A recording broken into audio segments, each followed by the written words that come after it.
Hola, buenos días. Bueno, como comenzamos el jueves, la idea de la clase de hoy es ver en un comienzo un ejemplo que estaba pendiente y vamos a ir revisando algunos ejemplos específicos, problemas eh, que yo tengo seleccionados de algunos temas anteriores como para repasar dos o tres conceptos que hace tiempo ya los vimos, entonces quiero que quede bien claro, por ejemplo, la parte de choque, un poco en la parte de trabajo energía, que son los primeros temas. Y también hay tiempo para que ustedes compartan pantalla cualquier duda que tengan, algún ejemplo o alguna solución que hayan hecho a un problema y quieran preguntar si está bien o si tienen alguna consulta. Recuerden, hoy día la clase ya, el primer ejemplo en realidad es una aplicación de lo último que estábamos viendo, pero nos sirve para repasar bien especialmente el concepto de los modelos de cuerpo rígido, energía, torque. Entonces, partamos para aprovechar el tiempo mirando este ejemplo que no alcanzamos a mirar en detalle de la última presentación que estuvo disponible en el material del curso. Recuerden que, como vimos el martes, hasta la parte dinámica de rotación, o sea, la aplicación de modelos con torque igual y por alfa, es el contenido que se evalúa. Obviamente se incluye los anteriores de cuerpo rígido, como la parte de equilibrio y toda la parte de energía.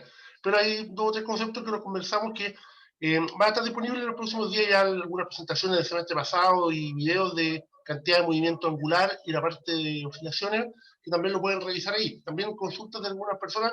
Todo ese material, hay material disponible en la página en cuanto a evaluaciones y también pueden revisar en el texto guía del curso. Recuerden que hay un texto que ustedes lo pueden tener en versión digital, que es el CIARS, pero también cualquier texto de física, idealmente capítulo 1, si hay más de un capítulo en algunos temas, por ejemplo, algunos libros habitualmente la parte del electromagnetismo está siempre en los tomos 2, pero en los tomos 1, donde incluye altos capítulos de mecánica, de fluidos, siempre ahí van a encontrar también esos contenidos, pero también va a estar disponible en la página ese material. No lo he querido poner todavía porque en mucha gente puede generar confusión suponiendo que un material que si lo metemos en la misma unidad ahora va a estar evaluado en el certamen. Ángel, pregunta nomás. ¿Lo quiere levantar la mano? Profesor, tengo dos consultas. La Dime. primera, ¿a qué hora es el horario del certamen? A las 7, está como la vez anterior, está Ah, publicado en está la como el página del anterior. informativo. El Ya, mismo y formato tiene que estar conectado a las 7, hay un tiempo de cuestionario, pero en paralelo tienen que ir trabajando el desarrollo porque hay adicionalmente solo 20 minutos, entonces la idea es que esos 20 minutos ya son como complementarios, pero la idea es que las preguntas se están diseñando para trabajarlas sin problemas, más o menos en 15 minutos cada una y deberían tener el desarrollo completamente listo a los 80 minutos. De ahí el tiempo para la subida al aula, y hay unas 120 minutos. El instructivo es en la página, está puesto ahí en página web. ya. La otra consulta que tú me decías, Y específicamente, ¿qué es lo que entra en el certamen? Pero bueno, a específicamente, ver, si lo vemos desde contenidos nuevos, entra desde trabajo y energía, de la clase 12 en adelante. Pero como comentaba el otro día, no podemos hablar desde dónde entra en la materia porque, por ejemplo, para la parte de trabajo, la parte de momento, es fundamental todo lo que es vectores, la parte de sí, cinemática, la parte de cuerpo libre. exactamente. Y para el otro lado, ya yéndonos a los contenidos finales, hasta los contenidos de dinámica de rotación, o sea, lo que hemos visto de torque igual y por alfa. ¿Okay? Pero Ah, ya. eso más o menos son los contenidos, podemos decir, como específicos de los que se preguntan en el certamen. A ver, entonces retomemos o veamos este ejemplo que recuerden en la clase anterior estuvimos viendo hasta un problema donde comparábamos la rotación de estos tres cuerpos y a través de un modelo se construía la sumatoria de fuerzas, sumatoria de torque y podemos obtener que todos tenían una aceleración distinta y también un alfa distinto, por lo tanto y eso era fundamental o dependía bastante del momento de inercia que tuviera cada uno. Y este problema a diferencia del que vamos a ver ahora, por ejemplo, en toda la bajada, en todos los puntos que estaban en parte del plano, planteábamos nosotros la ecuación de torque y la ecuación, por ejemplo, de fuerza, y ya la aceleración angular y la del centro de masa era constante, o sea, apenas se soltaba el cuerpo de arriba o estaba en la mitad del camino, la aceleración constante, obviamente la velocidad angular iba aumentando porque esto iba acelerando, pero era el equivalente a tener una ecuación cuando teníamos, por ejemplo, un bloque que bajaba por un plano y calculábamos ¿cierto? La aceleración, pero acá metiéndole la parte de rotación.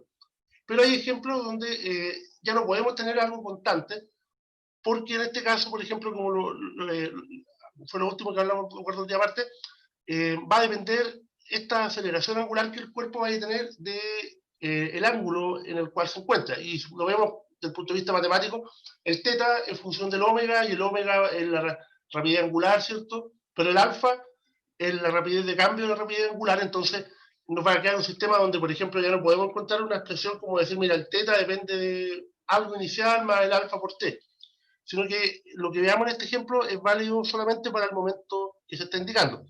Entonces, por ejemplo, acá el problema corresponde a una barra que la sueltan desde cierto ángulo, medido desde la posición vertical. Este ángulo estamos suponiendo que puede variar entre 0 grados y 90 grados. Y la pregunta es, bueno, ¿cómo hacemos el modelo? Vamos a repasar lo mismo, esto es, ¿cierto?, el diagrama de cuerpo libre. Y la pregunta era cómo calculamos la aceleración angular justo en el momento que lo sueltan y cuando pasa por la posición vertical. Estamos suponiendo que esto lo sueltan de cualquier ángulo θ que sea mayor que 90 grados, porque si o sea, perdón, mayor que 0 grados. Porque si la barra la soltáramos de 0 grados, el problema llega hasta ahí. O sea, no vamos a tener aceleración angular y el cuerpo no se va a mover en ninguna dirección porque va a estar en la posición de equilibrio verticalmente y no va a salir de ahí. Entonces, cuando sacamos este cuerpo del equilibrio, la idea es cómo planteamos la ecuación. Entonces, déjenme mostrar alguna imagen de esta. En este caso, por ejemplo, aquí en esta imagen, lo primero, partiendo por, bueno, el diagrama de interacciones para este elemento, no lo hacemos obviamente porque la interacción es básicamente con el pivote y con la Tierra, y en el pivote, por ejemplo, estamos identificando una fuerza que le hace el pivote a la barra, pero según el sistema de referencia que uno usa, conviene considerarla o tomarla en una componente horizontal o vertical, o también se podría considerar para un instante específico, un ángulo θ, una componente en la dirección radial y una componente perpendicular. Pero en este caso, como no nos preguntan en detalle, debería estar siempre en el cuerpo libre estos elementos, pero si quisiéramos calcular ya, por ejemplo, la magnitud, ahí tenemos que meternos a plantear ecuaciones ya de suma de fuerza. En este caso, específicamente queremos ver cómo calculamos la aceleración angular. Entonces, de nuevo, la recomendación cuando tengan que calcular un torque para calcular una aceleración angular, por ejemplo, es más útil el peso tenerlo descompuesto como está en este segundo monito. Si el ángulo θ está ahí, una componente que dependa del ángulo θ y una componente que, o sea, perdón, dependa del seno, que es la componente perpendicular, y la componente en la dirección paralela a la barra para ese ángulo θ, la que va a estar dada por el coseno. Recuerden ahí, el θ es el ángulo que está formando con la vertical. A veces uno se puede confundir porque cuando es plano inclinado, habitualmente uno el θ lo mide abajo y la componente seno es la medida respecto a esto, ¿cierto? Es la componente que va en la dirección como paralela al plano, pero aquí estamos tomando el ángulo mirado de acá. Ahora, ¿qué nos indica esto? Que si queremos calcular el torque, obviamente también tenemos una predicción de cuál es la posible aceleración, y lo lógico es que esto, para cualquier θ desde 0 a 90 grados, va a tender a acelerar en esta dirección angular cuando el cuerpo se saca, o sea, lo dejamos en una posición y lo soltamos. Obviamente con alguna otra fuerza externa esto podría estar en equilibrio. Pero la diferencia es que el alfa, como lo veíamos antes, va a ser variable dependiendo del ángulo que estemos considerando acá. Entonces, si planteamos el modelo en función de este ángulo θ, acá la sumatoria de torque, ¿cierto? Respecto al pivote, el único punto que nos conviene, porque es el punto de giro, la única componente de fuerza que estaría haciendo torque es la componente mg seno. La otra componente, recuerden, paralela al radio, y estas fuerzas pasan por ese pivote. Entonces, en este caso, la ventaja de tener una perpendicular es que de inmediato el torque nos queda el mg por esta distancia, que va a ser L medios, y mg seno de θ, ¿cierto? Perdón, la componente multiplicada por L medio, y el L medio es porque estamos considerando la barra con este punto homogéneo, o sea, perdón, homogéneo, el centro de masa lo consideramos el medio. Podría haber una barra, un elemento, por ejemplo, que tuviera mayor masa en alguna parte, o una barra que tuviera un bloque algo pegado en la punta o en otra parte, y ahí el centro de masa podría estar en otra posición, pero habitualmente en un caso como eso nos van a dar alguna indicación para calcularlo o para ver dónde queda.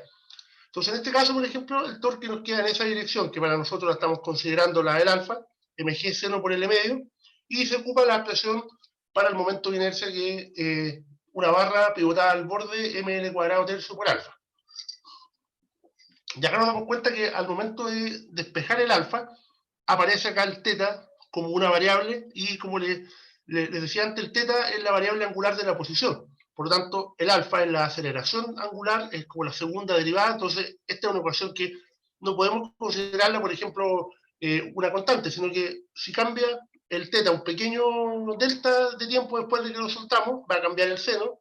Por lo tanto, el alfa, el cuerpo va a acelerar, ¿cierto?, en una dirección angular para acá. Si lo soltamos, por ejemplo, en un teta como 30 grados, como se puede ver acá, este cuerpo va a comenzar a moverse para acá y va a ir disminuyendo el torque a medida que el teta se hace más chico. Va a llegar un momento que el torque va a ser nulo. Por ejemplo, ¿qué pasa cuando teta vale 0? Cuando está pasando por la vertical, esta expresión nos indica que el alfa es 0, o sea, ya no sigue acelerando angularmente, pero va a ocurrir que cuando cambie de dirección, o sea, perdón, cuando pase por la vertical, ahora la barra se nos va a poner para el otro lado y el alfa va a tender a cambiar la dirección y de a poquito va a empezar a aumentar en la dirección contraria. O sea, este sistema, si nos imaginamos cómo se va a mover, estamos imaginando que no tiene roce respecto a este pivote, va a tener un movimiento tipo péndulo, pero es lo que se llama un péndulo físico. O sea, no es una masita ni una cuerda, sino que va a tener un movimiento oscilatorio. En un modelo ideal, esto debería quedar eternamente girando ahí, pero en la práctica siempre va a haber un pequeño roce con el aire, con algún pivote, y después de varias oscilaciones esto va a tender a quedar en esa posición. Pero lo importante es que lo que nos interesa en este problema, calcular directamente el alfa, claramente depende del ángulo teta, y por ejemplo el punto donde tiene la mayor aceleración angular va a ocurrir, después para la otra, en el ángulo de 90 grados. O sea, si lo soltamos con la barra completamente horizontal, es cuando el teta, el seno es 1 y tenemos la mayor aceleración angular, que va a ser 3 medios de g partido por L. Y a medida que el teta va a ir disminuyendo, porque se va a empezar a mover en esta dirección, también va a ir disminuyendo el alfa. Y por ejemplo, si miramos las posiciones que se preguntaba ahí cuando pasaba por la... o si lo soltaban, por ejemplo, en una posición horizontal, tenemos 3 medios g partido por L. Y si nos vamos al otro caso extremo, cuando pasara justo por la posición vertical, porque este cuerpo se va a mover desde donde lo soltemos hasta una posición cada vez más rápido va a ir su movimiento, pero cuando pase por la posición vertical, ahí vamos a tener un alfa igual a 0, y es el momento que yo les decía que ya no sigue aumentando la rapidez angular, pero de ahí en adelante empieza a cambiar la dirección porque se nos va a dar vuelta la componente del torque. O sea, perdón, la componente del peso ahora va a tener, no tengo el dibujo acá, pero va a actuar en esta dirección, y ahora el alfa va a ser en dirección opuesta. O sea, el alfa depende del ángulo teta. Pero había una segunda pregunta que era, ¿cómo calculamos, por ejemplo, la velocidad en el punto de abajo? Dependiendo, obviamente, de dónde estén soltando a este cuerpo en el movimiento, ¿cierto? Si vuelvo a la pregunta, ya vimos, claro, construir un modelo, úsalo para la rapidez angular, por ejemplo, cuando pasa por la vertical, si teta vale 37. O sea, en esta parte, ya dijimos que lo soltábamos de una posición original, el alfa iba cambiando, pero ahora me dicen que, supongamos que lo hubiéramos soltado de los 37 gramos. O sea, aquí, disculpen, sea un poco borrosa la foto, pero porque el alfa es variable, yo no puedo ocupar una fórmula alfa multiplicado, por ejemplo, por el tiempo, nos va a dar la velocidad angular, que uno lo puede ocupar cuando el alfa hubiera sido constante en cualquier otro problema. Entonces acá nos conviene volver un poco al modelo que vimos hace algunas clases, que era un modelo de energía, donde podemos nosotros comparar, si lo sueltan originalmente, por ejemplo, en una posición donde me indica que teta, o sea, el ángulo acá fuera 37, ¿cómo calcularíamos la rapidez angular cuando pasa por esta posición vertical? Que es el momento que también dijimos cuando dejaba de acelerar y empezaba a devolverse. Y acá volvemos, ¿cierto?, a los modelos de energía que vimos al comienzo de esta parte del curso, y también los retomamos para los cuerpos rígidos, pero nuevamente con la diferencia que la aceleración, perdón, la energía que vamos a considerar, va a haber una potencial que va a estar asociada a la gravedad, ¿cierto? Y una energía cinética que vimos que en los problemas de rotación solamente se trabaja con esta energía cinética de rotación. Cuando tenemos rotación más traslación, por ejemplo, la bola que bajaba por el plano en el problema anterior, ahí había que tomar en cuenta, en el modelo más simple, una de rotación respecto a su centro más una energía cinética de traslación.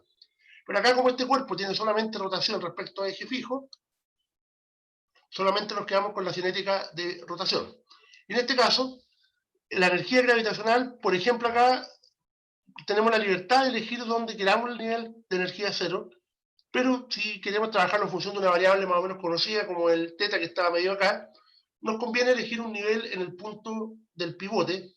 Fíjense que estoy considerando como este nivel cero, no tiene por qué ser el nivel del centro de masa, pero lo que yo calculo en cada punto es cuánto vale la energía potencial de toda la barra, pero uno ocupa como promedio el centro de masa, porque lo que se está compensando es que, por ejemplo, si yo elijo el nivel cero acá, tiene menos potencial la punta que la punta de acá, pero promediada nos van a dar siempre la energía potencial de este punto. Lo mismo que si tomamos una barrita que esté un pedacito acá y otro que esté por ahí.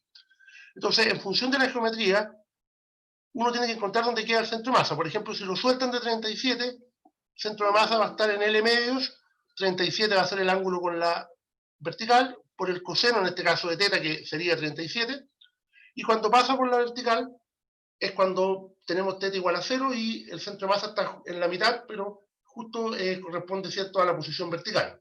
O sea, podemos deducir que, mirado desde el punto de vista de la energía potencial, va a disminuir la energía potencial, que ya es negativa en este punto, va a disminuir, ¿cierto?, de un coseno de teta, por ejemplo, que ahí hubiera sido los 37 grados 4 quintos, a un valor que sería 1, cuando pasa por 0, y este cambio en la potencial, o sea, esta disminución de la potencial, si estamos suponiendo que se mantiene constante la energía mecánica, recuerden que es la suma de las dos, la energía cinética va a aumentar a tener un valor, y específicamente en este punto va a ser el máximo posible, porque cuando esto pase por la vertical, en el movimiento para el otro lado, nuevamente este punto va a tender a subir, por lo tanto esta potencial va a ser menos negativa y va a compensar que la cinética va a volver a cero. ¿Y hasta dónde va a poder llegar este cuerpo? Si no perdemos nada de energía en la primera pasada, en la primera oscilación, va a poder llegar a una posición simétrica, pero formando el mismo ángulo para el otro lado, y ahí volvería el movimiento para acá. Pero para calcular el omega, nos conviene esta igualdad del modelo de energía. Y si lo vemos con lo que estábamos hablando, energía potencial, en el primer punto tendría menos mgl medios por coseno y cero cinética, de inmediato después de la consulta, y en la final, la potencial, pero acá la expresión para la energía cinética, un medio del momento de inercia por el omega al cuadrado. Acá no hay que meter el b cuadrado medio porque nos está moviendo como un solo cuerpo en traslación. Y ahí, por ejemplo, podríamos despejar el omega, que va a quedar en función del ángulo de partida. Catalina, pregunta, dime. ¿Se puede volver a la foto anterior? ¿Ya? Ahí, ¿por qué la energía potencial cambia? O sea, ¿cómo mido la posición? No, porque lo que me están diciendo acá es que en el problema es como que este péndulo, esta barra, por ejemplo, imagínate que tú tienes la barra pivotada y está mirada de frente, está mirada en una posición, en un plano vertical.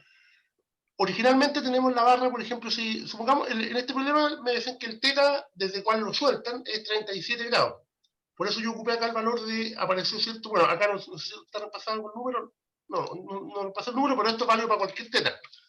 Por ejemplo, si este teta fuera de 37 grados, como me dice el enunciado, esta es la posición donde parte. Entonces, lo que decía yo de energía potencial, que toda la barra tiene energía potencial que va a depender de la posición que esté. Por ejemplo, también podríamos haber colocado acá abajo el nivel de energía potencial y hubiera sido igual menor en la posición cuando pasa por la vertical que cuando partió, porque está más arriba del centro de masa. Yo acá elegí, por ejemplo, en este modelo, energía potencial cero acá, por lo tanto, cualquier punto que esté más abajo tiene energía negativa. La potencial, recuerden que lo que importa es el cambio. O sea, siempre va a disminuir cuando un cuerpo baja su posición. El que disminuya puede ser negativa y después puede ser más negativa aún, pero claramente eso es una disminución. Entonces, en este punto, por ejemplo, ¿cuánto es la energía potencial del centro de masa, que representa toda la barra? Este valor que va a ser menos mgl medios, y el coseno de teta es esta distancia respecto al nivel que yo elegí donde queda el centro de masa. El teta que Ya no está tomar puesto en el desde dibujo, pero el el centro teta, de masa. claro, fíjate, me faltó en ese bonito, pero el teta recuerda que es este ángulo. ¿Ya? Entonces, esta distancia, que está en la otra lámina acá, es L medio por coseno. ¿Qué pasa cuando llega a la vertical? Ahora el teta es cero. Por lo tanto, toda la distancia del centro de masa es simplemente, o sea, es lo mismo que reemplazar teta igual a cero acá, me va a quedar L medio, pero sigue siendo negativa porque está más bajo del nivel. Recuerden que el nivel de energía potencial lo definimos, es el mismo para todo el problema. O sea, entonces, tengo potencial, que acá sería menos mg L medios por coseno, y después tengo también potencial, pero en más negativa. Este término es más grande porque es como que θ fuera 1 el coseno. En cambio acá, si reemplazo el valor que me da como el enunciado, que era 37, me hubiera quedado 4 quintos, ¿cierto? El valor del coseno de, o sea, este mismo término, pero es negativo, pero no tanto.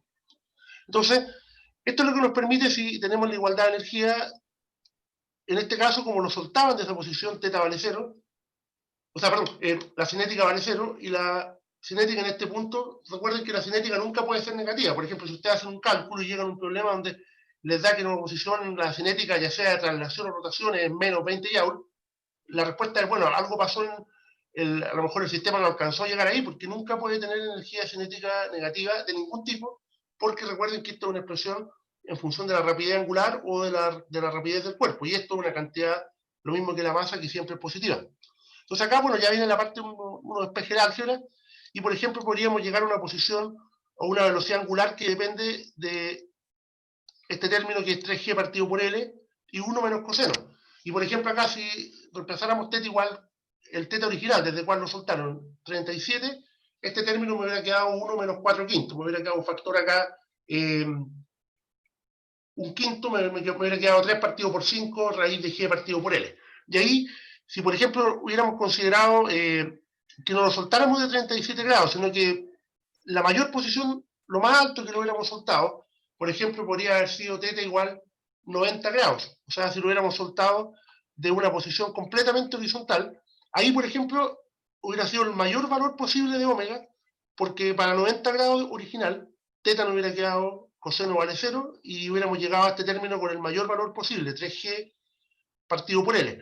Incluso si uno se fuera a un caso más extremo y dijera, mira, la suelto más arriba, por ejemplo, no en θ 90, la soltáramos en 120 grados, o sea, con la barra más arriba de la horizontal, aún podría ser mayor el omega, porque ahí pasaríamos a un valor de coseno que hubiera sido negativo. Recuerden que de 90 para arriba es negativo, y este término ahora me hubiera quedado 1 menos algo. Entonces, este modelo incluso es válido, como les digo, para energía, para cualquier posición original de la cual la soltamos.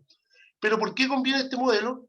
Porque si nos hubiéramos ido por el lado de calcular el omega como alfa por t, el alfa es variable y influye en el ángulo, entonces no hubiera sido un problema tan directo. Entonces, recordar siempre, cuando hayan casos de aceleraciones variables o situaciones de comparación, el modelo de energía también es bastante útil, porque nos permite comparar dos momentos sin pasar por la parte de meter el álgebra de la cinemática, por ejemplo. Incluso este problema se puede resolver independiente del anterior. Si yo quisiera saber solamente la velocidad abajo, no requiero calcular el alfa, basta comparar los dos puntos de energía. Ok, entonces este era uno que estaba pendiente, y ahora quiero ir compartiendo algunas imágenes de otros ejemplos anteriores, o también alguna duda, o si alguno de ustedes tiene en este momento alguna pregunta de algún problema específico, pero tenemos todavía tiempo para ver las dudas. Entonces, déjenme buscar acá algunas imágenes que tengo de otros ejemplos anteriores. Quiero retomar un poquito, volver varias clases atrás, en un tema que probablemente para algunos puede estar medio olvidado, porque ya lo evaluamos hace cierto tiempo, pero quiero retomar un poquito, más que resolver ejercicios, ir explicando y comparando algunos ejemplos. Estas son imágenes o recopilaciones de problemas específicos de algunas clases anteriores, de certámenes o controles anteriores de harto tiempo, pero me interesa ver bien, por ejemplo, qué modelo o cómo ustedes enfrentan un problema de esto. Ya la parte del álgebra depende, ¿cierto?, del procedimiento, y la idea no ocupar tiempo en eso. Pero, por ejemplo, un problema que me interesa que miremos es un caso tan simple como este, que uno puede partir haciendo un modelo, pero hay que elegir bien cómo nosotros planteamos un pequeño modelo para llegar a esta solución. Entonces, por ejemplo, acá, este problema mezcla un poco la parte de rotación con el tema de la traslación, pero además interactúan dos elementos que son dos bolitas. En primer lugar, me dice que las masas de las bolitas son 6 y 4, o sea, es mayor la masa de la bola que está originalmente en la posición de 60 grados, y lo que vamos a suponer acá, ¿cierto? Nosotros, obviamente, que faltaba decir, pero en la bolita, ¿cierto?, van a quedar pegadas y la idea es cuánta energía se pierde en el choque. Entonces, claramente acá uno por la pregunta puede darse cuenta que este problema tiene dos elementos o dos posibles formas de resolverlo. Primero hay que trabajar con el tema de energía. También es parecido al anterior en el sentido que si yo me pongo a calcular, por ejemplo, antes de la colisión, la única que se está moviendo, acá, obviamente, le vamos a colocar el tiro que no se mueve. Esto, la bolita A, ¿cierto? En la posición. Con eso nos queda claro como parte el movimiento de la. Perdón, se me cambió el tiro. No sé qué. Ahí sí, la bolita, la A sería ahí. Vamos a suponer que se suelta desde el reposo en la posición mostrada. Entonces, obviamente, ¿qué va a pasar? Primero, imaginarse siempre el problema. Soltamos esta bola está en posición vertical, colgada de un hilo de masa despreciable. Acá ya no estamos trabajando con un cuerpo rígido, sino que con masas puntuales. Y la pregunta es, ¿cuánta energía se va a perder? Me dicen que justo chocan y quedan pegadas. Entonces, ¿cuánta energía se va a disipar? Bueno, lo primero que tenemos que ver es con cuánta energía llega la bolita A, por ejemplo, al punto B. Porque acá, la primera parte es ver justo antes del choque. Acá lo que ocurre es que la bola A con la B van a chocar. Y recuerden que en las colisiones, siempre lo que conservamos nosotros no es la energía, solamente eso puede ocurrir en algún tipo de choque específico que se llaman los choques elásticos, donde a veces van a decir, mira, se conserva la energía, sino que la cantidad importante acá que se conserva es lo que llamamos nosotros el momento lineal, o sea, la cantidad de movimiento lineal que lo definíamos para un sistema como la masa por la velocidad. Pero esa cantidad de movimiento se puede conservar en una o en dos o en tres direcciones. Por ejemplo, en este caso, cuando la bola A choque a la B, lo que nos va a interesar es lo que pasa justo en el momento antes y después del choque y en la dirección en la cual tiene velocidad la bolita que choca a la otra. Claramente la bolita A parte con velocidad cero, su velocidad va a ir aumentando, pero su velocidad va cambiando de dirección. Recuerden que es tangencial a la cuerda, o sea, una velocidad tangente a la trayectoria, que en este caso es un pedacito de círculo. En el momento que llega abajo, la bola A tiene velocidad en dirección horizontal y la bola B tiene velocidad cero, pero en la vertical ambas bolas están sujetas por distintas cuerdas, por lo tanto en la vertical no va a pasar o van a tener momento cero y va a seguir teniendo momento cero justo después. No estamos preocupados de lo que pase cuando estas bolas ya hayan adquirido nuevamente una velocidad y empiecen a subir. En la vertical, por lo tanto, no nos va a importar lo que pasa, porque también uno de los principios fundamentales es que la sumatoria de fuerza externa en el choque la consideramos nosotros igual a cero y en ese momento vamos a tener una tensión en la cuerda y la tensión, por ejemplo, esta va a ser distinta de cero porque en ese momento que llega justo abajo hay una aceleración radial, que en este problema no nos va a importar porque nos estamos preocupando de lo que pasa justo en esta dirección. Entonces, lo primero es, bueno, ¿con qué energía llega la bolita, ¿cierto? La bolita A al lugar de la colisión. Bueno, y lo primero entonces es preocuparse antes del choque. Uno lo que puede decir, bueno, la bolita A no he construido acá un modelo completamente, o sea, con todos los gráficos, pero uno podría decir que tiene energía potencial y energía cinética, y acá abajo también tiene cierta cantidad de potencial y cinética. Pero si miramos que, por ejemplo, del punto A la bolita parte en reposo, claramente la única energía disponible sería la energía potencial. Y acá, por ejemplo, conviene elegir, a diferencia del problema de la barra que le mostraba antes, un nivel ¿cierto?, de energía potencial. Por ejemplo, si lo consideráramos acá abajo, la energía potencial cero para ambos cuerpos, el A, ¿qué cantidad de energía potencial tiene? Respecto al nivel de referencia, no lo tengo dibujado acá, pero uno puede considerar que si este ángulo es de 60, la altura a la cual está corresponde a la mitad del L, ¿cierto? L por coseno de 60, esto equivale a la mitad del largo de la cuerda, por lo tanto uno puede decir, bueno, estoy mirando la pura, ¿cierto? Bolita A, aquí lo voy completando para que quede más claro, mg por L medio, o sea, esta es la energía potencial que tiene justo cuando sueltan la bola, es igual a un medio de la masa de la misma por la velocidad al cuadrado, y acá nos quedaría una expresión, por ejemplo, justo antes de chocar, ya sabemos que esta bolita trae una velocidad que es raíz de g por L. Aquí la raíz no se ve bien, pero obviamente el término GL está dentro de la raíz. Y ahí se simplifica el 2 por un medio, ¿cierto? Y nos queda esa expresión para la velocidad que tiene. Obviamente depende de la altura de la cual se soltó. Si lo hubieran soltado justo en una posición arriba, no hubiera sido L medio, ¿cierto? Acá hubiera sido L completo y hubiéramos tenido raíz de 2GL. O si el ángulo hubiera sido más pequeño, hubiera llegado más despacio. Entonces acá recién aplicamos ahora, o recién entra en el juego la otra bola, porque antes estábamos preocupados solamente de la que llegaba a esa posición. O sea, hicimos un modelo de una conservación de energía. Y durante el choque es cuando nos interesa que se conserva esta cantidad que llamamos el momento lineal de un sistema. Recuerden que el momento lineal, a diferencia de la energía, es un vector que vamos a asumir que se conserva en una o en dos dimensiones. Por ejemplo, los típicos choques cuando interactúan, por ejemplo, los choques de las bolas de pool, que una bola choca a otro con un cierto ángulo, ahí uno asume que ese vector se conserva, pero habitualmente lo vamos a separar en dos componentes porque salen en direcciones distintas. Acá en realidad lo que les decía, la bola A con la B chocan cuando esta llega a la posición de acá abajo, pero lo que se conserva es el momento en la dirección horizontal.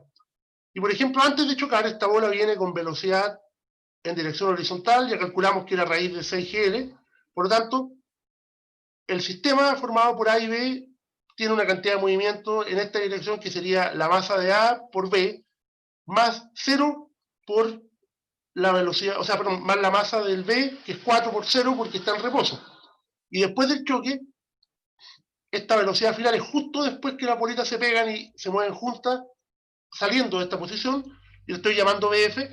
Ahora tengo que considerar la masa 4 y la masa 6, y ahí, por ejemplo, podríamos despejar que la velocidad final claramente es menor que la que tenía originalmente la que choca, que había calculado que era raíz de 6GL, por un factor de 6 partido por 10, o sea, nos quedaría 0,6 por ese factor de raíz GL. O sea, acá, este segundo paso lo que hicimos fue conservar esta cantidad de movimiento lineal de las bolas en la dirección horizontal. Ahora, ¿qué pasa de ahí en adelante? Y acá viene la pregunta, ¿cuánta energía se pierde? Bueno, tengo que comparar justo antes y justo después de la colisión.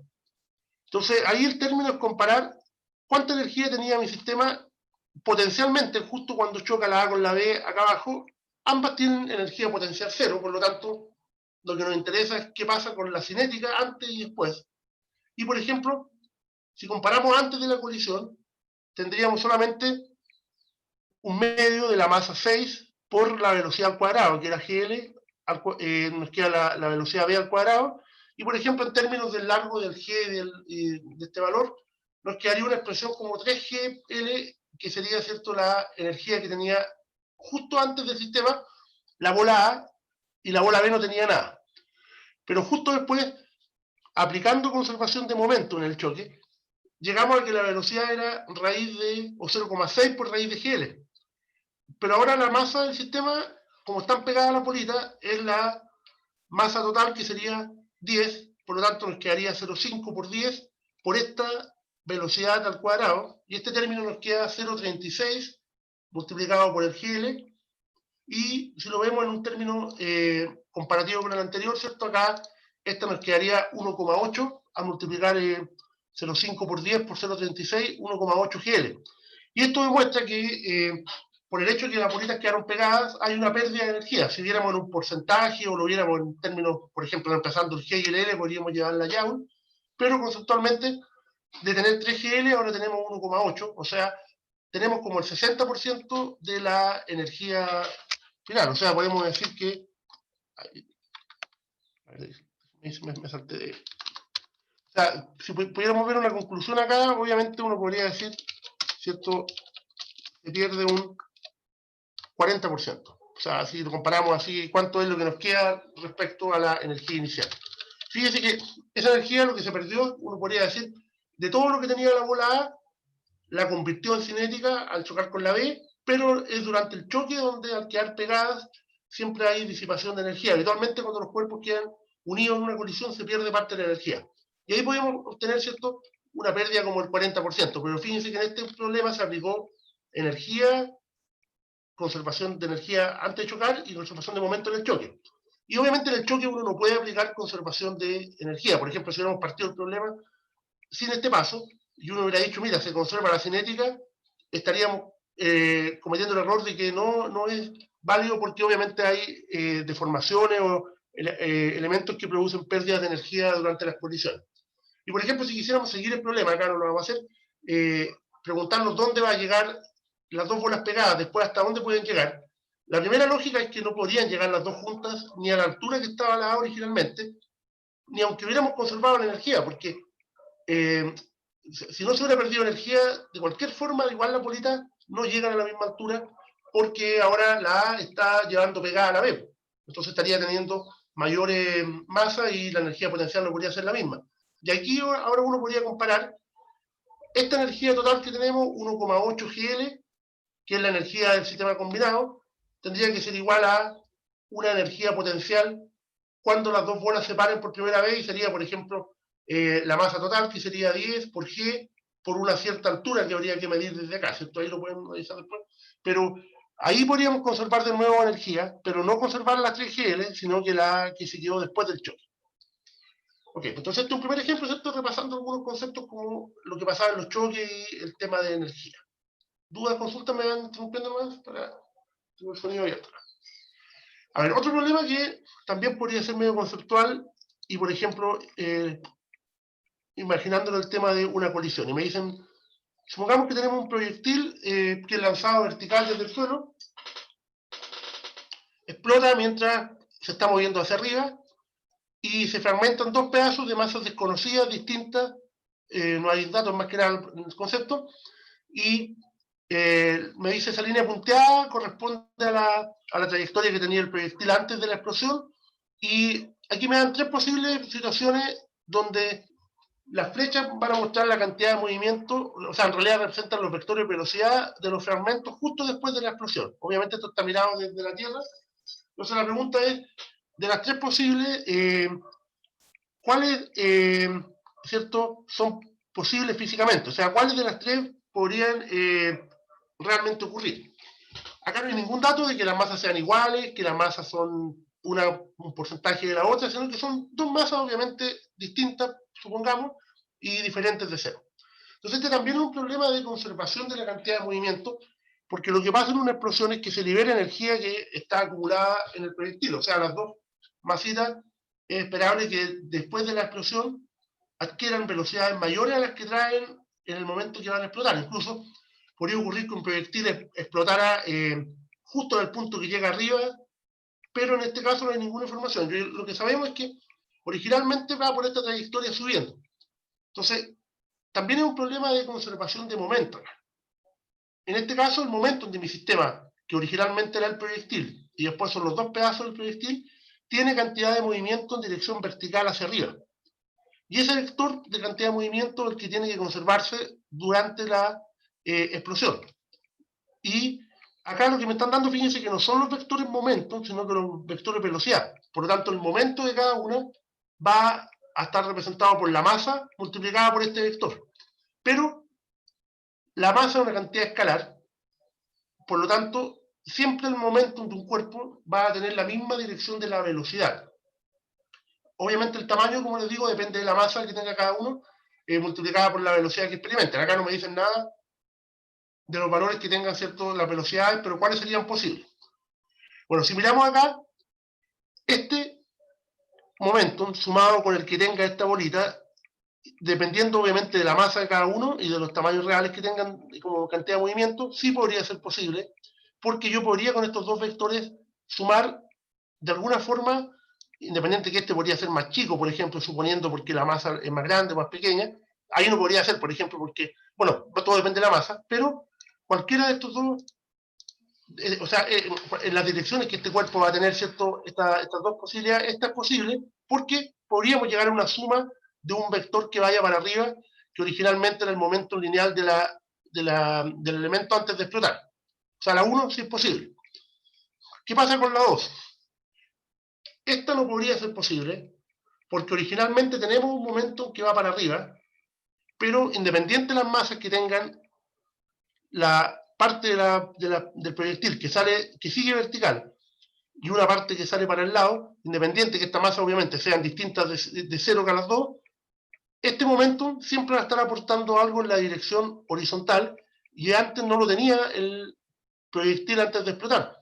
Por lo tanto, el momentum total del sistema siempre va a ser un vector que no podría ser completamente vertical como sí podría ser en este caso. Por lo tanto, esta es descartable porque el sistema explota, tenía momentum para arriba, pero después gana momentum en dirección horizontal y eso no lo tenía el sistema originalmente. O sea, tendría que haber actuado otro elemento externo al proyectil que hubiera entregado esa cantidad de movimiento. Por lo tanto, el 2 no sería posible. ¿Y qué pasa con el 3? Bueno, en el 3, este cuerpo tiene cantidad de movimiento hacia arriba originalmente y después continúa una de las partes en movimiento vertical hacia arriba y la otra parte en movimiento vertical hacia abajo. Obviamente, de este porte no podrían ser los momentos, porque sumados estos dos vectores, como yo lo estoy mostrando acá, estas dos flechitas que se ven en esa parte, si estos fueran los momentos, la resultante sería para abajo.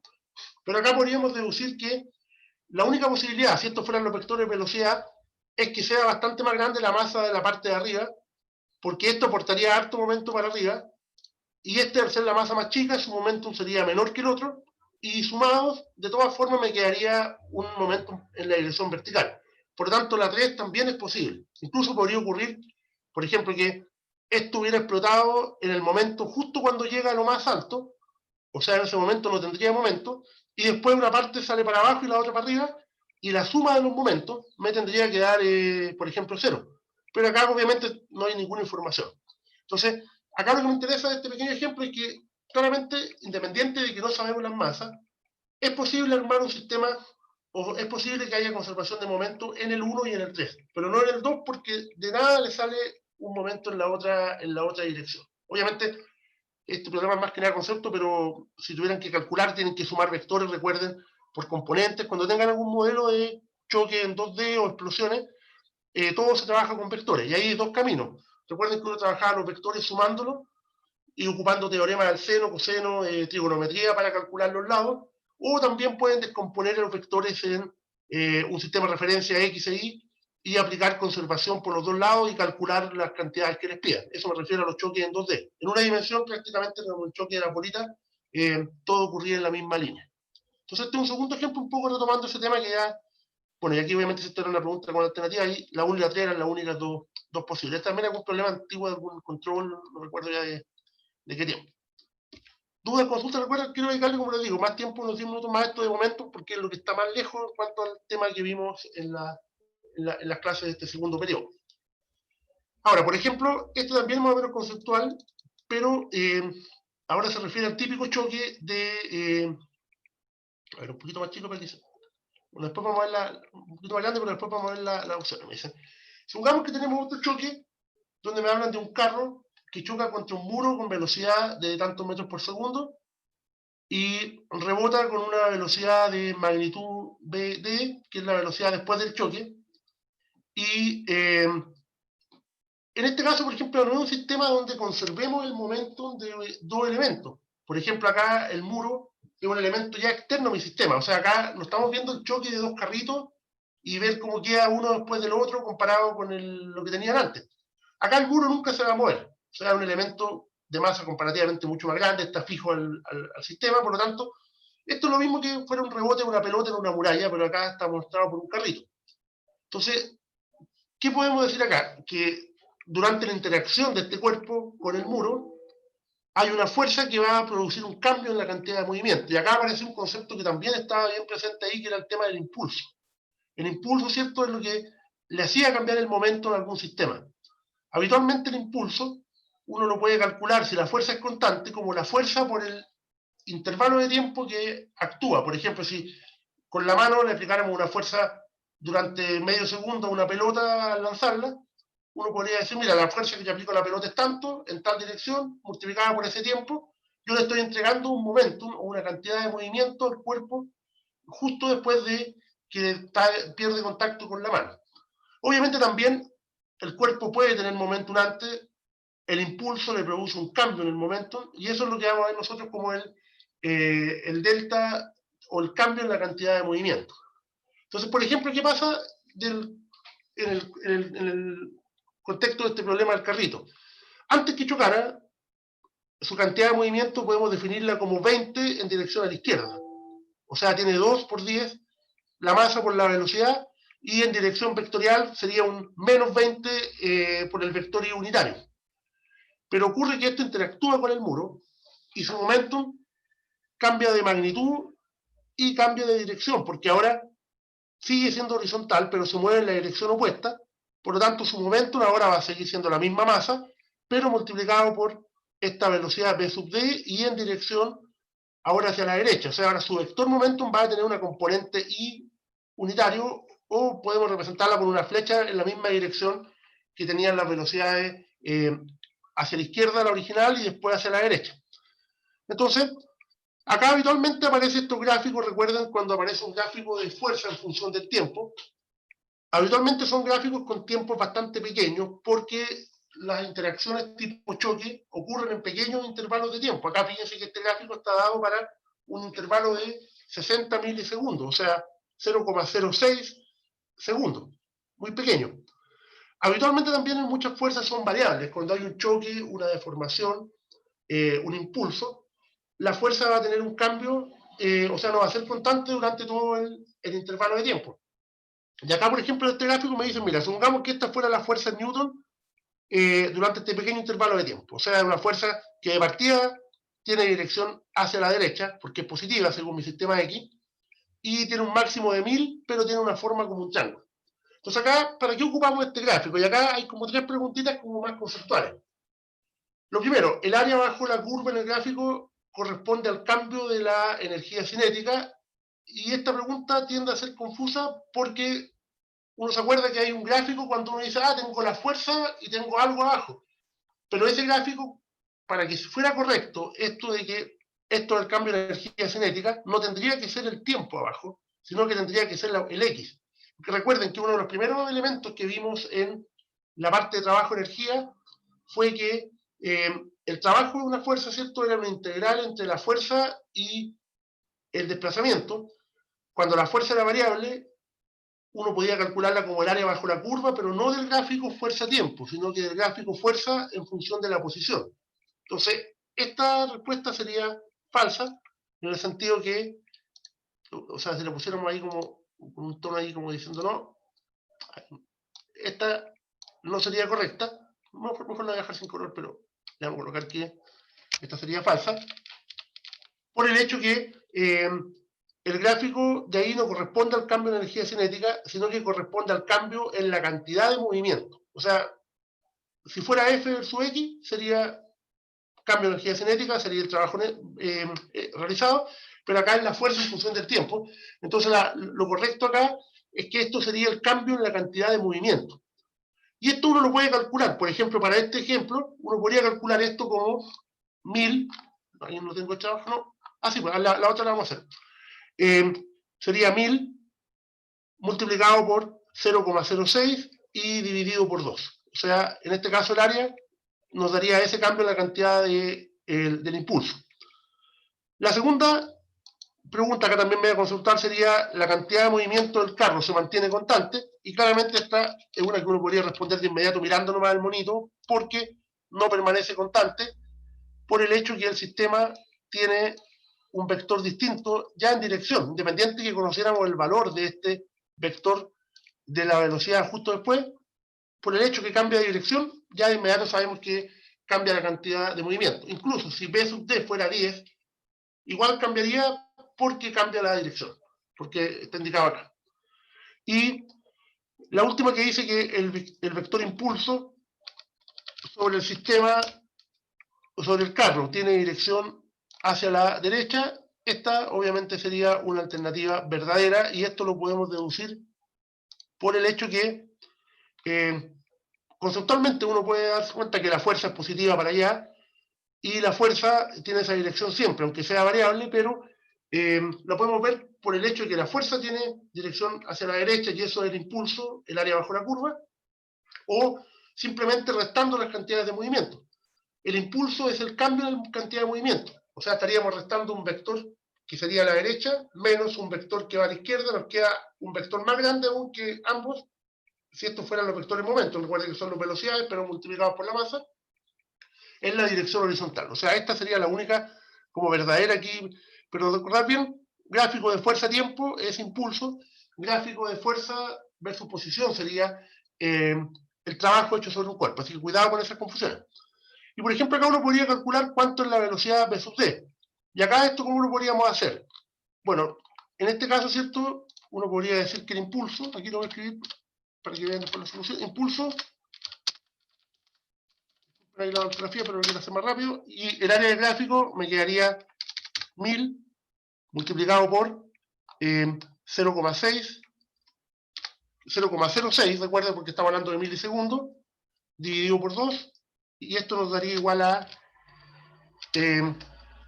1000 dividido por 2 sería 500, y 500 por 0,1 sería 50, esto sería 30.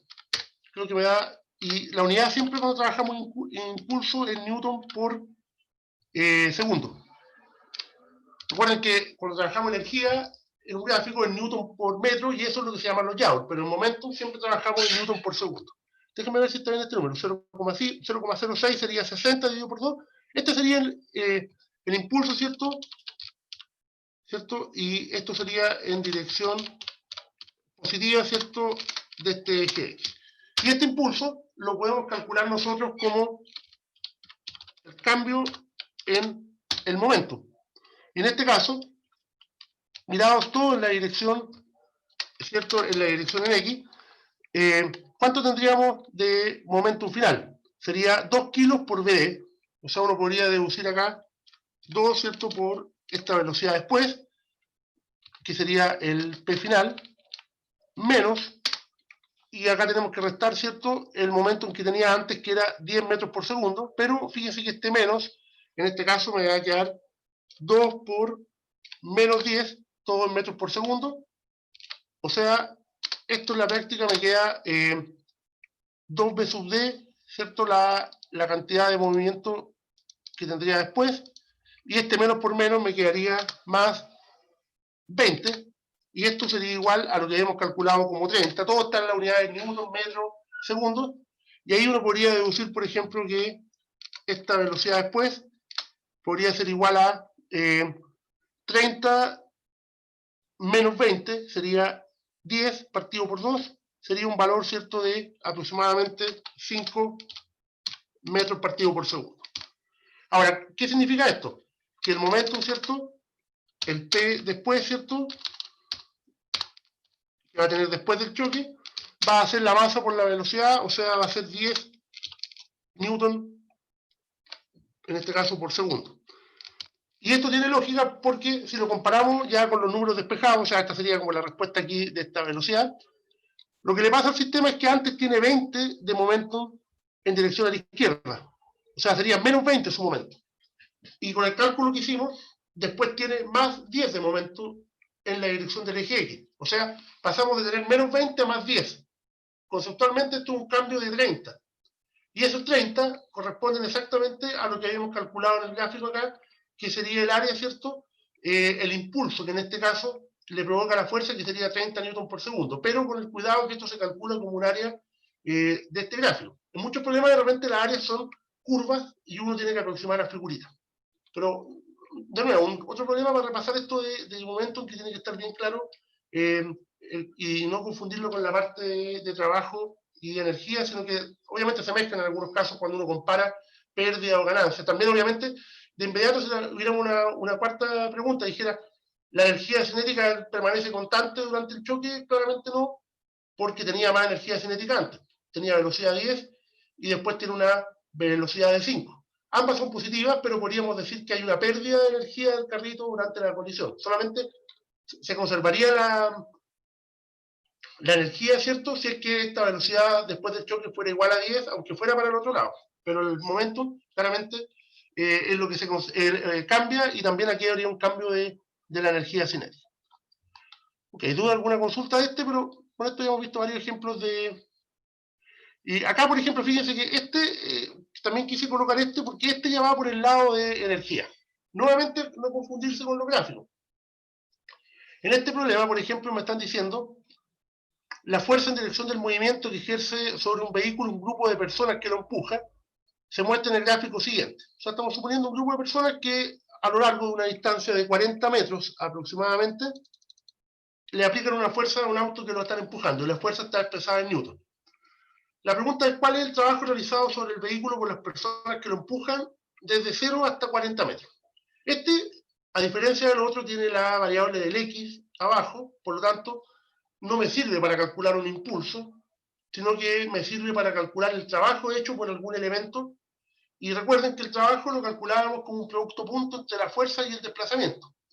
Ahora, este producto punto, cuando las fuerzas son variables, tenemos que ir calculándolo para cada pequeño desplazamiento. O sea, en la práctica esto se convertiría como en una integral. Por ejemplo, si quisiéramos calcularlo en este caso cada cuadrito, tendríamos que ir sacando como un valor promedio y ir aproximando a varias barras, pero conceptualmente corresponde a una integral al área bajo la curva, y en este caso el área bajo la curva de esta fuerza que es variable en función de la posición. Entonces, por ejemplo, acá el trabajo va a corresponder, ¿cierto?, a esta área. Y si ustedes vienen un área como esta aproximada, varios caminos. Uno puede empezar a trabajar con contar cuadritos. O sea, uno podría decir cada cuadrito mide 2,5 por 100, 2,5 metros por 100 newton, o sea, 250 joule, y podríamos contar los cuadritos o aproximarlo a una figura geométrica. Y por ejemplo, supongamos que la pregunta fuera con estas variables, de inmediato me podría buscar un valor aproximado. Hay una alternativa que me dice imposible de calcular sin conocer la energía cinética. Esto es falso. Esta de inmediato queda descartada porque no nos importa la energía cinética antes o después. Lo que nos importa es lo que pasa durante el empujón. Podría ocurrir que el auto ya estuviera moviéndose y le aumentan la velocidad empujándolo. Podría ocurrir que el auto se estuviera moviendo en una dirección, ¿cierto? O estuviera en reposo y le aplican esta fuerza para que se comience a moverse. Entonces, obviamente acá sería raro que el auto se fuera moviendo en la dirección negativa y lo estuvieran empujando y se moviera para el otro lado. O sea, claramente acá se mueve para un lado nomás. Pero no depende de la energía cinética, depende de esto.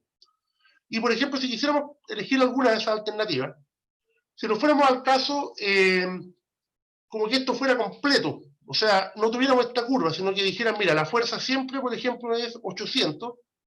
Si nos vamos al cálculo a lo mayor posible, si la fuerza fuera 800 por 40, estaríamos trabajando con un valor de 40 por 800 de 32.000. Pero claramente acá, a esto le falta una buena parte acá, si esto fuera una figura completa. Por lo tanto, 30.000 sería también un valor demasiado lejano. Y si miramos las otras opciones, si dijéramos esto fuera como la mitad, como que fuera un triángulo, si quisiéramos aproximar esto, por ejemplo, a un valor promedio, por ejemplo, dijéramos como que la fuerza hubiera sido 400 multiplicada por 40, es como que hubiéramos tomado una figura a la mitad de la altura, un rectángulo que sería más chico, ahí le faltaría esto y esto, pero igual se compensaría, o igual es más lo que tendríamos, que nos estaríamos contando. O sea, yo diría que es más de la mitad de los 40, de los 32.000, por lo tanto yo descartaría el 10.000 y el 5.000, que son muy chicos, y según la estimación, yo creo que lo más cercano, por ejemplo, en un caso como este, sería un área cercana a 20.000. Si fuera todo completo, como un rectángulo, sería 32.000, pero le falta menos de la mitad y yo me quedaría con los 20. Y la otra opción es contar los cuadritos. Uno podría decir que tengo tantos cuadritos en cada línea y sabiendo cuánto vale cada uno, podríamos obtener cuánto es el valor de ese trabajo hecho por las personas. Entonces, es importante ahí, ¿cierto?, que tengan claro que fuerza en función de X corresponde a trabajo, fuerza en función del tiempo corresponde a impulso. Y cuando las áreas son raras, calcular por métodos aproximados. A ver, y acá creo que tengo otro más de una calle con pendiente. Entonces, fíjense que este también es un problema, como les digo, hoy día quise traer más ejemplos conceptuales porque los de números de álgebra ya lo hemos hecho antes, y también para aprovechar mejor el tiempo y para repasar un poquito, especialmente estos temas antiguos. Por ejemplo, acá también hay un problema que tiene que ver con conceptos de energía, y también una pregunta antigua donde se habla de verdadero o falso, cuando me están dando una situación parecida a la anterior, pero ahora me están dando que hay un empuje, pero en un camino como en una pendiente. En el otro daba lo mismo porque no me decían nada de qué le pasaba al auto, solamente el X podía haber sido también para arriba, pero no importaba, nos preocupábamos de la fuerza en función de X. Pero en un caso específico como esto, me dicen que el vehículo empujado por una calle con pendiente y considere despreciable el trabajo realizado por el roce con el aire y con la superficie. Obviamente tiene que haber algún rodamiento entre las ruedas, pero recuerden que era un roce estático que no hacía trabajo. O sea, acá no están arrastrando el auto con las ruedas fijas, sino que también obviamente van con una pequeña rotación. Entonces, de las primeras o de las afirmaciones de ahí, por ejemplo, ¿cuáles serían verdaderas? La primera me dice: el trabajo realizado por el peso del vehículo en los primeros 40 metros es cero. Y aquí claramente esta respuesta es falsa, porque si miramos, o si hacemos un diagrama de cuerpo libre del auto, en este caso va a tener la fuerza que está haciendo la persona que está empujando al auto, que va a ir en la misma dirección del X. Esa fuerza va a hacer un trabajo positivo de todas formas, porque va a ir en la misma dirección del desplazamiento. Tenemos componentes normales que no hacen trabajo porque son perpendiculares al desplazamiento que va para allá, pero el peso es una fuerza que va, si la consideramos el cuerpo como un elemento de masa distribuida en algún punto del cuerpo, uno podría representar la resultante del peso, pero esta fuerza siempre sería en la dirección vertical y hacia abajo. Y recuerden que cuando uno calcula el trabajo, el producto punto, comparamos el ángulo entre la fuerza y el desplazamiento. Si el peso es una fuerza, ¿cierto? Voy a tratar de colocar acá una flechita.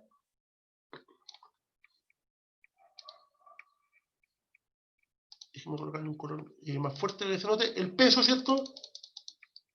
Si yo lo represento como este vector que va en la dirección vertical hacia abajo, de inmediato,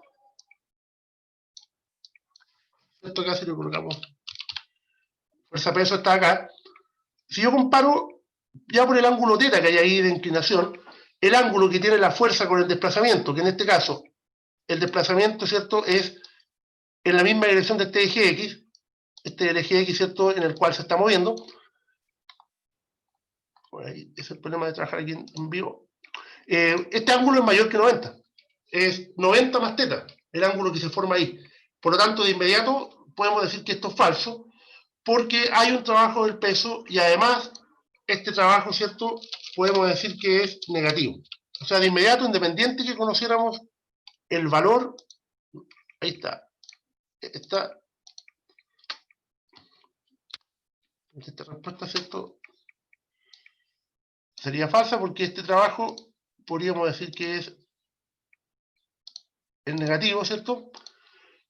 Porque el ángulo que forma el desplazamiento con el peso, ¿cierto?, es mayor que 90 grados. Al revés, si el auto fuera bajando, por ejemplo, en lugar de empujar a la persona, olvidémonos de la persona, el auto estuviera en la pendiente y se empezara a mover hacia abajo por la pendiente, ahí sí que el trabajo sería positivo, porque tendríamos un ángulo que ahora sería el que se forma aquí, menor que 90 grados. Recuerden que el producto punto es la fuerza por el desplazamiento, en este caso, por el coseno del ángulo. ¿Cuándo sería verdadero esto que sería cero? Si es que el desplazamiento fuera completamente horizontal, porque ahí no estaría haciendo trabajo, porque tendríamos un ángulo de 90 grados entre la fuerza y el desplazamiento. Por lo tanto, esa sería falsa.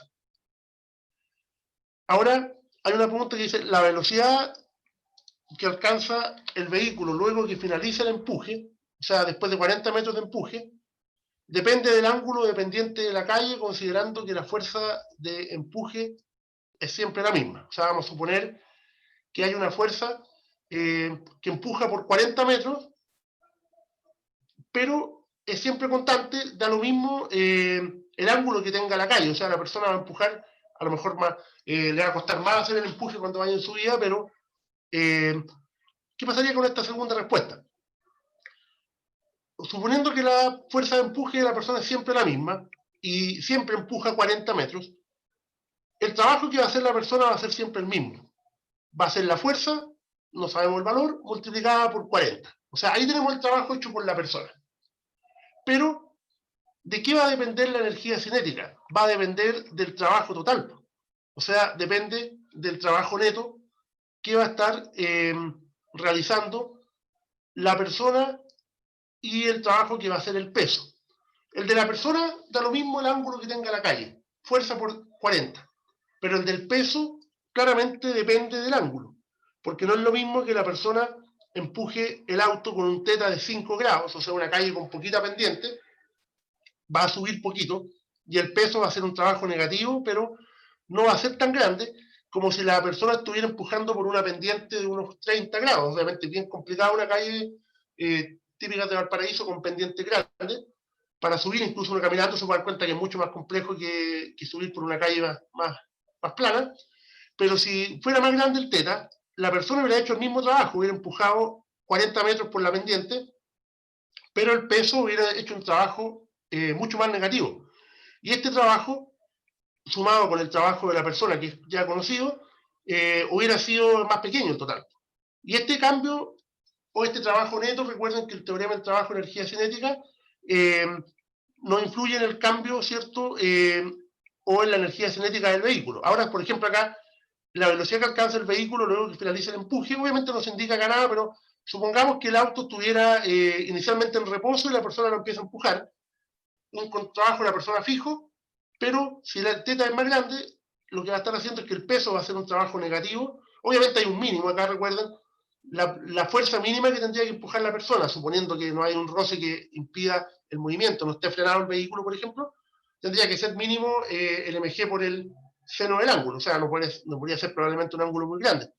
Pero claramente acá la velocidad que alcanza el vehículo luego que finalice el empuje, esto sí sería verdadero. Verdadero, ¿cierto?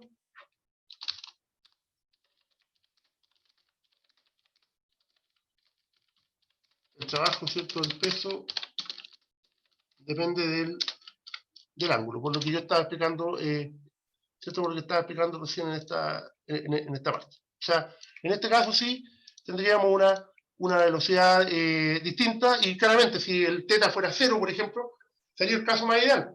Si θ fuera 0, una calle horizontal y toda la energía que aporta la persona se convierte en cinética. Pero si aumentamos el ángulo, va a disminuir, ¿cierto? No va a ser tan grande esta energía cinética. Al revés, si alguien empujara para abajo, sería más positivo todavía el cambio porque sumaríamos el trabajo del peso y el trabajo de la persona. Y después hay una pregunta que me dice, ¿la energía mecánica del vehículo cuando ha avanzado 40 es mayor que en x igual a 0? Bueno, y esta pregunta, ¿cierto?, involucra dos tipos de energía, pero también la podemos ver de un concepto o de un contexto, y aquí retomando esto de los modelos de energía. Originalmente el vehículo lo están empujando por una calle con pendiente. Si yo me paro en el momento inicial, vamos a tener, supongamos ese nivel como energía potencial 0. No tenemos potencial y no tenemos cinética, porque el vehículo está parado y en el punto más bajo. Si comparamos cuando la persona dejó de empujar el auto, en x igual 40, y subió por la pendiente, el vehículo ganó energía cinética, porque estamos asumiendo, ¿cierto?, que el vehículo aumenta su velocidad, aunque este cambio hubiera sido pequeñito, el vehículo gana energía cinética, por lo tanto ahí tenemos un aumento en ese lado de la energía mecánica.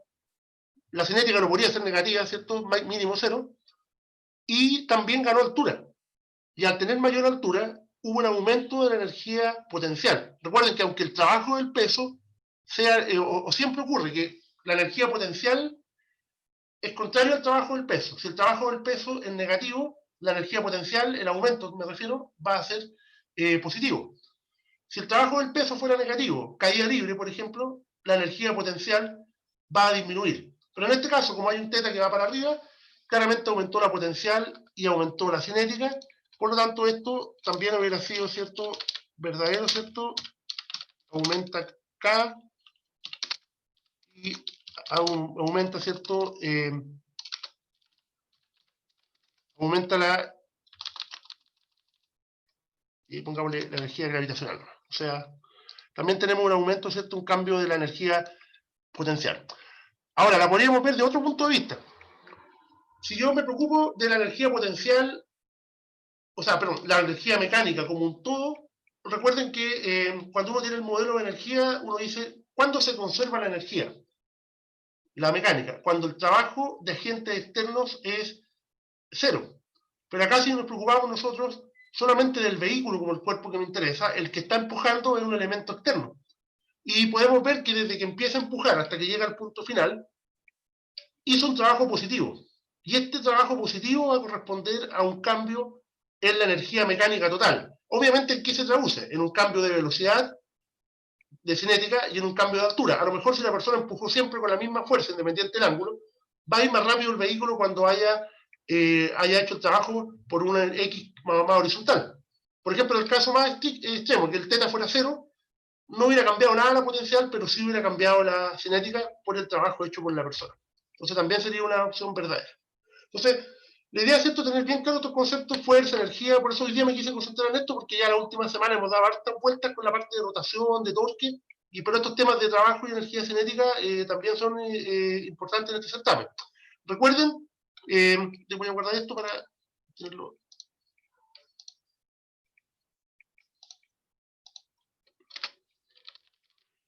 Entonces, todos estos contenidos de trabajo y energía cinética están siempre en los materiales típicos del certamen número 2. Porque habitualmente, o sea, 2 me refiero desde el semestre pasado, el semestre 2 del año pasado tuvimos certámenes, pero de ahí para atrás habían 3 certámenes, esperamos volver después a ese modelo un poquito más relajado, pero lo que era momento y impulso siempre lo veíamos como evaluación de parte del certamen 2. Lo que es torque y equilibrio siempre está en la parte de material del certamen 3. Ahí hay harto material para que revisen en la página, hay problemas resueltos, está casi todo con pautas, y cualquier duda me consulta. En este momento, ¿hay alguna duda, consulta específica? O si no, bueno, quedamos hasta acá. Recuerden que también tengo una clase a las 14 horas, voy a ver algo parecido a esto, pero siempre surgen cosas y dudas distintas por si alguien quiere participar. A ver, la lógica del curso, bueno, recuerden la prueba de mañana, espero que trabajen bien, tranquilos en la prueba, el desarrollo bien justificado, fíjense bien, marcar bien la respuesta antes de la hora, no se pongan un minuto antes porque el sistema se empieza a saturar de repente, pero confiamos que la otra vez funcionó bien. La próxima semana no vamos a tener, obviamente, sesiones. Mi esperanza, bueno, yo coordino el ramo, pero dependo de todos los profes en la revisión. Esperamos tener revisado todo lo que es el certamen ya durante la próxima semana y tener las notas a comienzos o a mitad de la semana, que me da la impresión que es una semana que hay vacaciones, pero nosotros no tenemos vacaciones, tenemos que publicar todo, también se van a publicar de a poco la nota de los controles, tareas que están pendientes. Esperamos durante la semana después de Navidad, por ahí por el 28, 29 de diciembre, ya tener las notas publicadas de todo, para que cada uno tenga clara la situación, y obviamente ahí vamos a informar alguna sesión extra, probablemente en algún horario específico de las mismas clases de cada paralelo, probablemente ya en la semana después del año nuevo, para dudas, consultas, y también lo que es recorrecciones, ustedes van a poder ver su puntaje y a cada profe enviarle un correo en algún momento, lo vamos a indicar ahí en la página.